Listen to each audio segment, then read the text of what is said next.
जय हिंद प्यारे बच्चों। आज हम कक्षा 8 का हिंदी फर्स्ट का तृतीय पाठ बस की यात्रा पढ़ेंगे। आइए जानते हैं इस पाठ में क्या है।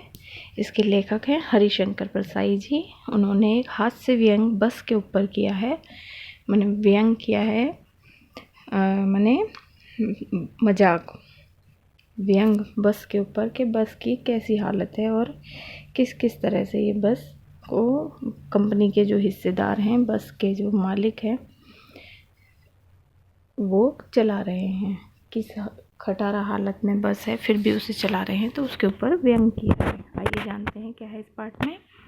देखिए, हम 5 मित्रों ने तय किया कि शाम 4 बजे की बस से चलें। 5 मित्र थे, उनमें से एक लेखक थे।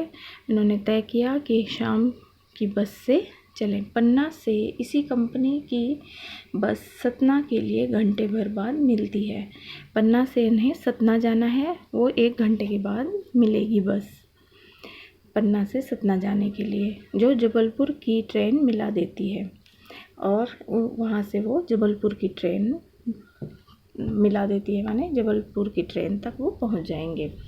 सुबह घर पहुंच जाएंगे और फिर सुबह में वो घर पहुंच जाएंगे। हम में से 2 को सुबह काम पर हाजिर होना था, उनमें से 5 मित्रों में से 2 मित्रों को सुबह काम पर जाना था। इसलिए वापसी का यही रास्ता अपनाना ज़रूरी था, और ये वापसी का रास्ता अपनाना ज़रूरी था। लोगों ने सलाह दी कि समझदार आदमी इस शाम वाली बस से सफ़र नहीं करते। जो वहाँ के लोग थे पन्ना के, वो सलाह दे रहे थे कि समझदार आदमी इस शाम वाली बस से सफ़र नहीं करते। क्या बस रास्ते में डाकू मिलते हैं? तो वो सब पूछ रहे हैं कि रास्ते में डाकू मिलते हैं? नहीं, बस डाकिन हैं। जो वहाँ के लोग हैं वो कह रहे हैं कि इस बस से सफ़र मत करो। तो जो 5 मित्र हैं वो पूछ रहे हैं कि अब रास्ते में डाकू मिलते हैं? तो बोल रहे हैं डाकू तो नहीं मिलते, लेकिन बस ही डाकिन है कि बहुत बस जो है ये डाकिन की तरह आपको नुकसान पहुंचा सकती है। बस को देखा तो श्रद्धा उमड़ पड़ी। खूब वयोवृद्ध मीन्स बहुत बूढ़ी, सदियों के अनुभव के निशान लिए हुए थी। देखिए, आपको बस दिख रही है, इसमें देखिए कैसे टूटी फूटी सी है।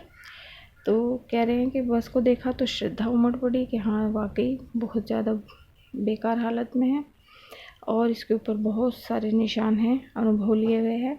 लोग इसीलिए इससे सफ़र नहीं करना चाहते कि वृद्धावस्था में इसे कष्ट होगा। माने बहुत बूढ़ी हो चुकी है बस, तो उसके ऊपर बैठकर सफ़र करेंगे तो उसे कष्ट होगा। यह बस पूजा के योग्य थी, उस पर सवार कैसे हुआ जा सकता है?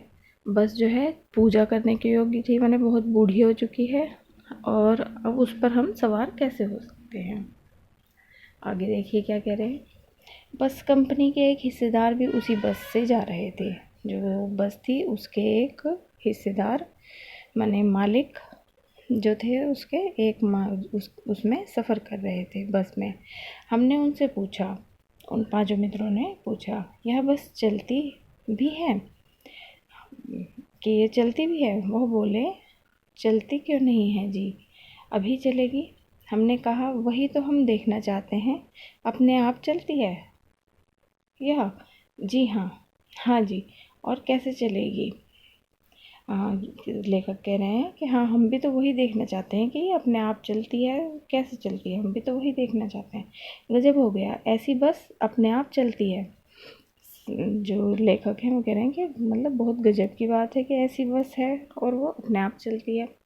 हम आगा पीछा करने लगे, आगे पीछे देखने लगे। डॉक्टर मित्र ने कहा, वहाँ एक डॉक्टर मित्र थे, उन्होंने कहा, डरो मत, चलो, बस अनुभवी है, नई नवेली बसों से ज़्यादा विश्वसनीय है, हमें बेटों की तरह प्यार से गोद में लेकर चलेगी। एक डॉक्टर मित्र थे, वो कह रहे हैं कि डरो मत, बैठ जाओ, आओ इसमें बस में बैठ जाओ और चलो। जो नई बसें हैं उनसे ये ज़्यादा विश्वसनीय है और इस पर विश्वास करके हम बैठ सकते हैं, क्योंकि इस रास्ते पर ये तो रोज़ चलती है, तो इसे बहुत अनुभव है, इसलिए आप डरो मत और बैठ जाओ, इसमें चलेंगे। हम बैठ गए। जो छोड़ने आए थे वो इस तरह देख रहे थे जैसे अंतिम विदा दे रहे हैं।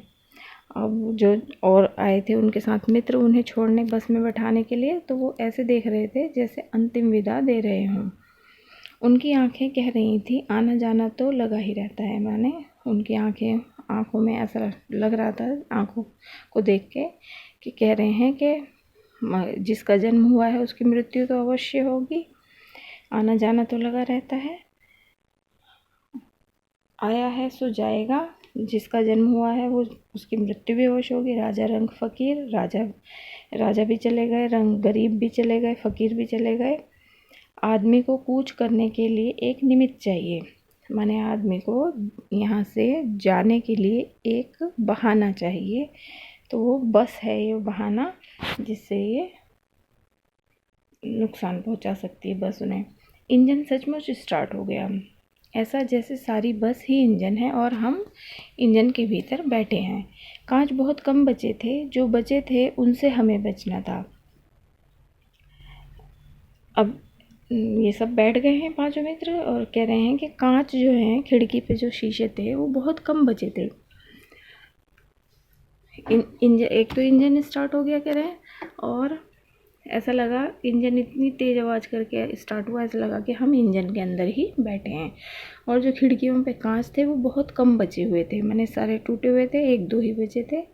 और जो वो एक दो बचे थे उनसे उन पांचों मित्रों को बचना था कि बस स्टार्ट होगी चलेगी तो ये कांच भी टूटकर हमारे ऊपर ना गिर जाएं, इसलिए कि उन कांच से उन्हें बचना था। हम फ़ौरन खिड़की से दूर सरक गए, हम खिड़की से दूर होकर बैठ गए। इंजन चल रहा था, हमें लग रहा था कि हमारी सीट के नीचे इंजन है। इंजन की आवाज़ इतनी तेज़ थी और वो लोग कह रहे हैं कि हमें लग रहा था कि हमारी सीट के नीचे ही इंजन लगा हुआ है। बस सचमुच चल पड़ी, बस जो है चल पड़ी और हमें लगा कि यह गांधी जी के असहयोग और सविनय अवज्ञा आंदोलन के वक्त अवश्य जवान रही होगी।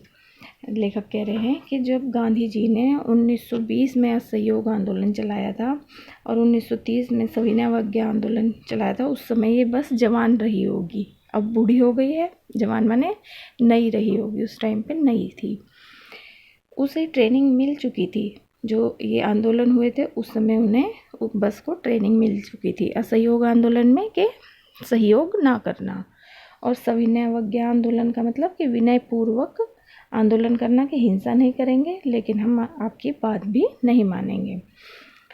तो इसमें क्या था, असहयोग आंदोलन में विदेशी वस्तुओं का बहिष्कार किया था और सविनय अवज्ञा आंदोलन में डांडी से समुद्र तट तक यात्रा करके गांधी जी ने पैदल यात्रा करके नमक का कानून तोड़ा था। तो उस समय बस को ट्रेनिंग मिल चुकी थी।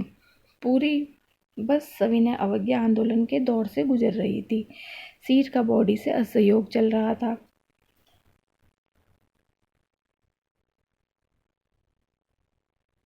कभी लगता सीट बॉडी को छोड़कर आगे निकल गई है, कभी लगता सीट को छोड़कर बॉडी आगे भागी जा रही है। जो सीट है, गद्दी है, वो किसी ढांचे पे फिक्स है, तो ऐसा लग रहा था कि गद्दी निकल गई है और गद्दी निकलने के बाद कि ढांचा भी निकल गया है। दोनों में असहयोग चल रहा था।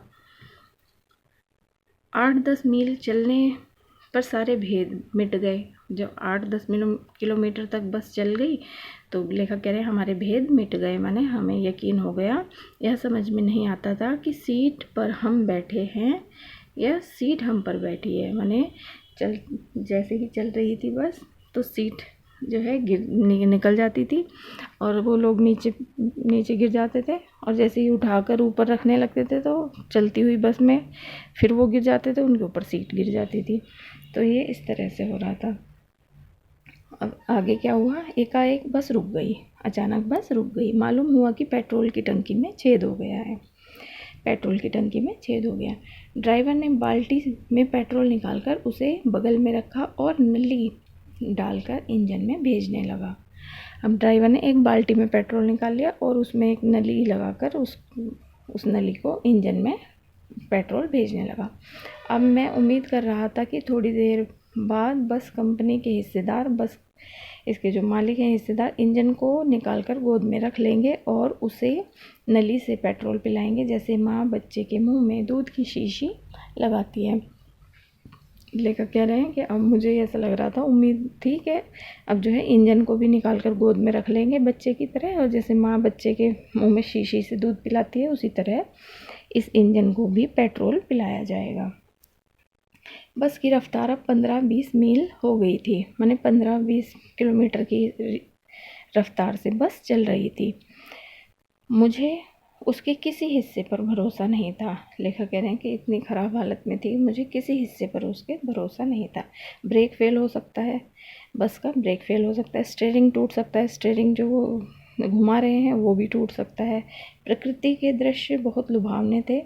बाहर देख रहा था तो प्रकृति के दृश्य जो हैं वो बहुत लुभावने थे, बहुत अच्छे लग रहे थे। दोनों तरफ हरे भरे पेड़ थे, दोनों साइड पेड़ थे जिस पर पक्षी बैठे थे।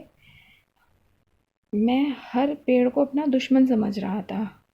जो भी पेड़ आता डर लगता कि इससे बस टकरा जाएगी। यहाँ निकल जाता तो दूसरे पेड़ का इंतज़ार करता। झील दिखती तो सोचता कि इसमें बस गोता लगा जाएगी। माने जो लेखक हैं इतना डर रहे हैं, बस जो है एक तो 15-20 किलोमीटर की स्पीड से चल रही है और इतनी बुरी हालत में है कि वो हिलती डुलती ऐसे चल रही है जिससे लग रहा है कि जो भी पेड़ आ रहा है उससे ना टकरा जाए। एक निकल गया तो दूसरे पेड़ को देखते कि दूसरे से ना टकरा जाए। कोई झील पानी दिखता तो उसमें कि इसमें ना हम मतलब बस जो है गिर जाए, इसमें गोता ना लगा जाए। एकाएक फिर बस रुकी। अब दोबारा क्या हुआ, एक बार और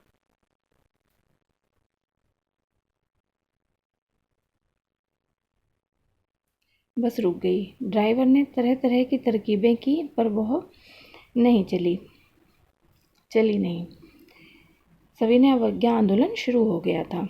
कंपनी के हिस्सेदार कह रहे थे बस तो फर्स्ट क्लास है जी, यह तो इत्तेफाक की बात है। अब बस है दोबारा एक बार फिर रुक गई, एकाएक रुक गई और अब कह रहे हैं जो कंपनी के हिस्सेदार हैं वो कह रहे हैं बस तो बहुत अच्छी है, बहुत फर्स्ट क्लास है, लेकिन ये तो इत्तेफाक की बात है कि ये ऐसा हो गया। क्षीण चांदनी में वृक्षों की छाया के नीचे यह बस बड़ी दयनीय लग रही थी। मैंने चांदनी शाम के टाइम चली थी बस और चलते चलते रात हो गई थी, चांद आ गया था तो क्षीण चांदनी माने हल्की चांदनी की रोशनी में वृक्षों की छाया के नीचे खड़ी बस बड़ी ही दयनीय, बहुत मतलब दया की पात्र लग रही थी। जैसे कोई वृद्धा थक कर बैठ गई हो, जैसे कोई बूढ़ी जो है वो थक कर बैठ गई हो। हमें ग्लानि हो रही थी कि हमें दुख हो रहा था कि बेचारी पर लद कर हम चले जा रहे हैं, हम इसके ऊपर, इतनी बूढ़ी है और इसके ऊपर हम लद कर चले जा रहे हैं। अगर इसका प्राणांत हो गया माने अगर ये मर गई तो इस व्यावान में हमें इसकी अंत्येष्टि करनी पड़ेगी। व्यावान माने जंगल में, इसी जंगल में हमें इसका अंतिम संस्कार करना पड़ेगा। हिस्सेदार साहब ने इंजन खोला और कुछ सुधारा। जो मालिक थे उन्होंने इंजन खोला और कुछ सुधारा। बस आगे चली, बस जो है चल पड़ी। उसकी स्पीड, उसकी रफ्तार और कम हो गई थी। अब 15-20 किलोमीटर की रफ्तार से तो चली रही थी, अब जो है रफ्तार और भी कम हो गई। धीरे धीरे वृद्धा की आंखों की ज्योति जाने लगी। अब बस को बूढ़ी कह रहे हैं तो उसकी आंखों की ज्योति माने हेडलाइट जो थी उसकी, वो भी बुझने लगी, कम होने लगी। वृद्धा की आंखों की ज्योति जाने लगी। चांदनी में रास्ता टटोल कर बस रेंग रही थी। अब चांदनी रात थी तो उसमें बस जो है रास्ता टटोल कर रेंग रही थी, बहुत धीरे धीरे चल रही थी। आगे या पीछे से कोई गाड़ी आती दिखती तो वह एकदम किनारे खड़ी हो जाती। आगे या पीछे से कोई और गाड़ी आ रही है स्पीड में तो उसे देखकर एकाएक किनारे पर खड़ी हो जाती और कहती निकल जाओ बेटी, अपनी तो वह उम्र ही नहीं रही। कि दूसरी गाड़ी को कह रही कि बेटी अब तुम निकल जाओ, मेरी तो उम्र ही नहीं रही। एक पुलिया के ऊपर पहुंचे ही थे कि एक टायर फिस करके बैठ गया। अब क्या हुआ कि एक पुलिया के ऊपर पहुंचे थे, पुल था, नीचे नाला था, नाले के ऊपर से पुल, तो उस पुल पर पहुंचे थे कि एक टायर जो है फिस करके बैठ गया। यह बहुत ज़ोर से हिलकर थम गई। बस जो है बहुत ज़ोर से हिली और थम गई, माने रुक गई। अगर स्पीड में होती तो उछलकर नाले में गिर जाती। अगर ज़्यादा स्पीड में होती तो वो उछलकर नाले में गिर जाती। बस मैंने उस कंपनी के हिस्सेदार की तरफ पहली बार श्रद्धा भाव से देखा। लेखक कह रहे हैं कि मैंने बहुत श्रद्धा से हिस्सेदार माने जो बस के मालिक थे उनकी तरफ देखा। यह टायरों की हालत जानते थे, फिर भी जान हथेली पर लेकर इसी बस में से सफ़र कर रहे थे। माने इस टायर की हालत जानते थे, फिर भी इसी बस में सफ़र कर रहे थे। उत्सर्ग की ऐसी भावना दुर्लभ है कि माने इतना भरोसा उन्हें इस गाड़ी पे, और ऐसी भावना बहुत दुर्लभ है। सोचा, इस आदमी के साहस और बलिदान भावना का सही उपयोग नहीं हो रहा है। माने कि इतना बहुत मतलब श्रद्धा भाव से बलिदान देकर वो इस गाड़ी में सफ़र कर रहा है, इसका सही उपयोग नहीं हो रहा है। इसे तो किसी क्रांतिकारी आंदोलन का नेता होना चाहिए था। उस समय बहुत आंदोलन चल रहे थे, तो बहुत पुरानी कहानी है। तो कह रहे हैं कि किसी क्रांतिकारी आंदोलन का नेता होना चाहिए था। अगर बस नाले में गिर पड़ती और हम सब मर जाते तो देवता बाहें पसारे उसका इंतज़ार करते, कहते वह महान आदमी आ रहा है जिसने एक टायर के लिए प्राण दे दिए पर टायर नहीं बदला। तो कवि जो हैं, लेखक जो हैं, वो व्यंग कर रहे हैं कि कितना महान आदमी है कि इसे पता था कि टायर ख़राब है, फिर भी अपने प्राण दे दिए, माने मृत्यु हो गई इसकी, लेकिन इसने टायर पहले से नहीं बदला कि ये आगे जाकर ये ख़राब भी हो सकती है। दूसरा घिसा टायर लगाकर बस फिर चली। एक स्टेपनी होती है जो घिसा हुआ दूसरा रखा हुआ था, इस टायर को निकाला और दूसरा लगाया घिसा हुआ, वो भी घिसा हुआ था टायर, उसे लगाकर बस फिर चल पड़ी। अब हमने वक्त पर पन्ना पहुंचने की उम्मीद छोड़ दी थी। लेखक कह रहे हैं कि अब हमने पन्ना वक्त पर पहुंचेंगे ये उम्मीद छोड़ दी थी। पन्ना कभी भी पहुंचने की उम्मीद छोड़ दी थी कि अब हम पन्ना भी कभी पहुंचेंगे ये भी उम्मीद छोड़ दी थी। पन्ना क्या, कहीं भी कभी भी पहुंचने की उम्मीद छोड़ दी थी कि अब पन्ना तो हम पहुंचेंगे पता नहीं, या कहीं भी पहुंचेंगे, सारी उम्मीदें छोड़ दी थी। लगता था ज़िंदगी इसी बस में गुजारनी है। माने अब उन्हें ये लग रहा था कि अब हमें पूरी ज़िंदगी इसी बस में गुजारनी है और इससे सीधे उस लोक को प्रयाण कर जाना है। माने यहाँ से इस बस से सीधे हम उस लोक, माने मृत्यु हो जाएगी हमारी और सीधे दूसरे लोक में चले जाएंगे, प्रयाण कर चले जाएंगे। इस पृथ्वी पर उनकी कोई मंजिल नहीं है कि यहाँ जो ये धरती है, पृथ्वी है, इस पर उनकी कोई मंजिल नहीं है। हमारी बेताबी, तनाव सब खत्म हो गए। उनको जो मतलब बेचैनी हो रही थी कि डर रहे थे, ये सब चीज़ तनाव हो रहा था, सब ख़त्म हो गया। हम बड़े इत्मीनान से घर की तरह बैठ गए, जैसे घर में बैठे होते हैं इस तरह से हम बैठ गए बस में। चिंता जाती रही, हंसी मजाक चालू हो गया और पांचों हम आपस में हंसी मजाक करने लगे। आशा करती हूँ ये पाठ आपको समझ में आया होगा। धन्यवाद।